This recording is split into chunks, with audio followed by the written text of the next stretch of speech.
구독, 저, 좋아요. 안녕.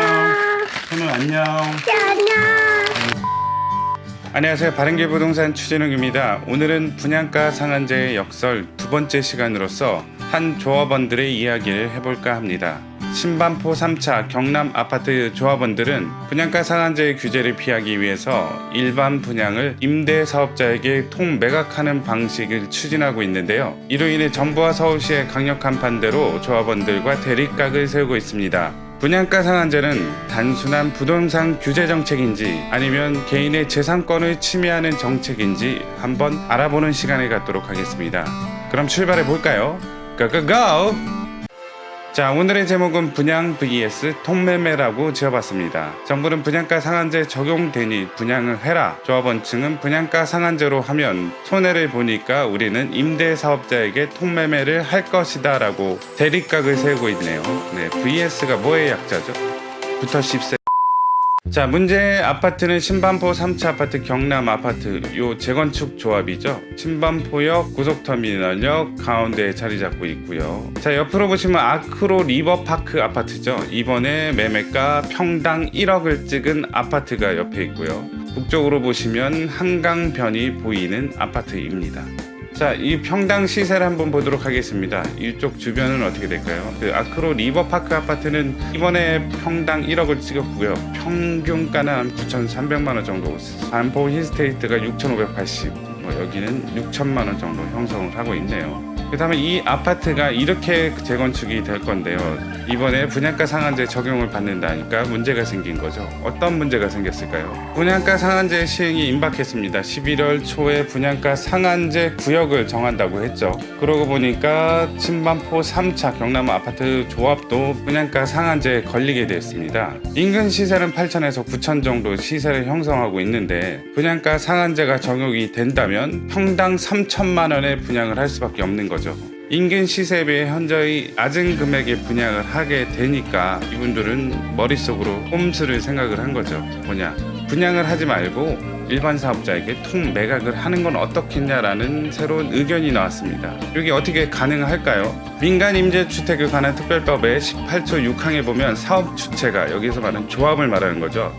주택을 공급하는 경우에는 임대사업자에게 주택 전부를 우선적으로 공급할 수 있다. 단 분양가 상한제 적용 주택은 제외한다. 그래서 통매각을 결정하고 임대사업자를 선정했습니다. 자, 임대사업자는 평당 6천만 원에 사겠다라고 얘기를 했고요. 이로 인해 그 국토부와 서울시는 반발을 할 수밖에 없는 거죠. 왜냐, 분양가 상한제 적용을 해가지고 분양가를 낮춰야 되는데 조합원들은 갑자기 뜬금없이 임대사업자에게 통매각을 한다고 하니까 적용을 안 받는다라는 얘기죠. 하지만 이 반발에도 불구하고 조합원들은 10월 29일 날 총회를 개최하고 정관 변경해서 임대사업자에게 팔겠다라고 추진을 하고 있습니다. 그렇다면 조합과 국토부는 어떻게 대립을 하고 있는지 보도록 할게요. 조합은 임대사업자에게 통매각하는 것은 분양가 상한제 전에 시행을 하게 되면 문제가 없다라고 얘기하는 거고요. 아니다, 11월 초에 분양가 상한제가 적용이 된다면 문제의 소지가 있다라고 얘기를 하는 겁니다. 임대사업자에게 통매각을 하기 위해선 조합원 측의 입장에서는 정관과 관리처분 계획 등의 변경 신고를 하면 가능한 일이라고 주장을 하고요. 정부 입장에서는 인허가를 받아야 된다라고 얘기를 하고 있습니다. 그래서 인허가가 나지 않는 이상은 임대사업자한테 통매각을 할 수 없다라고 정부 측은 입장을 밝혔습니다. 그러자 조합원 측은 아니다, 민간임대주택법에 의해서 통매각이 가능하다라고 조합원은 얘기했고요. 정부 측에서 만약에 니네가 계속해서 강행을 하게 된다면 사업시행 계획서를 위반했기 때문에 2년 이하의 징역이나 2천만 원의 벌금을 우리는 때릴 것이다 라고 얘기를 했습니다. 그러니까 조합원은 또 반박을 하는 거죠. 그래, 니네 좋을 대로 해봐라. 그러면 이것은 개인의 재산권을 침해하는 행위이기 때문에 우리는 행정소송이라도 불사하겠다라고 조합원 측은 얘기를 하는 것입니다. 완전히 대립을 하는 거죠. 자, 그렇다면 숫자로 본 사건을 정리해 보도록 하겠습니다. 첫 번째, 3천. 분양가 상한제가 시행이 되면 평당 3천만 원 안팎으로 일반 분양을 해야 됩니다. 그러자 조합원들은 본인들도 평당 4,800만 원의 분양을 받았는데 일반 분양을 3천만 원에 한다는 게 말이 되냐라고 주장을 하는 거죠. 왜냐하면 주변 시세가 8천에서 9천 정도로 형성하고 있는데 본인들은 4,800에 받았고, 그래서 안 되겠다, 일반 분양하지 말고 통매각하자. 그게 가능하다. 어디에 나와 있냐? 민간 임대주택에 관한 특별법에 분양가 상한제 적용주택은 제외되니까 분양가 상한제 전에 통매각하게 되면 별 문제가 없다라고 주장을 한 거고요. 이 364세대를 8천억 원에 사겠다는 임대사업자가 나왔습니다. 그렇게 되니까 평당 6천만 원에 파는 꼴이 되는 거고요. 임대사업자는 6천만 원에 사서 8년 뒤에 1억 원 이상으로 팔게 된다면 님도 보고 뽕도 따고, 이렇게 진행을 하려고 한다면 정관 및 관리처분 계획을 변경해야 되기 때문에 우리는 10월 29일 날 총회를 열 것이다 라고 얘기를 했고요. 정부는 이에 대립하고 있습니다. 니네 이렇게 하면 안 된다. 그렇게 된다면 2년 이하의 징역이나 2천만 원 이하의 벌금에 처하게 될 것이다 라고 엄벌을 놓는 거죠.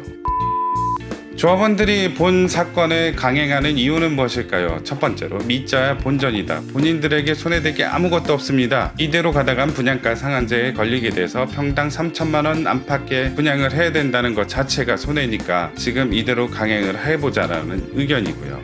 그 다음에 두 번째는 정부는 이겨도 손해입니다. 왜냐하면 분양가 상한제 정책의 허술함을 본 사건을 통해서 나타냈기 때문이죠. 자, 세 번째, 레미안 원 베일리 광고 효과입니다. 그전까지는 이 신반포 3차 경남 아파트가 어떤 아파트로 지을지 잘 몰랐죠. 하지만 이번에 기사를 통해서 레미안 원 베일리 아파트가 건축이 된다라는 사실을 알게 됐고요. 노이즈 마케팅과 같이 엄청난 광고 효과를 누리게 되었습니다.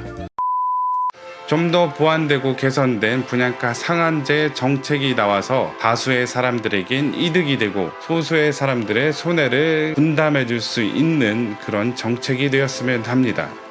감사합니다.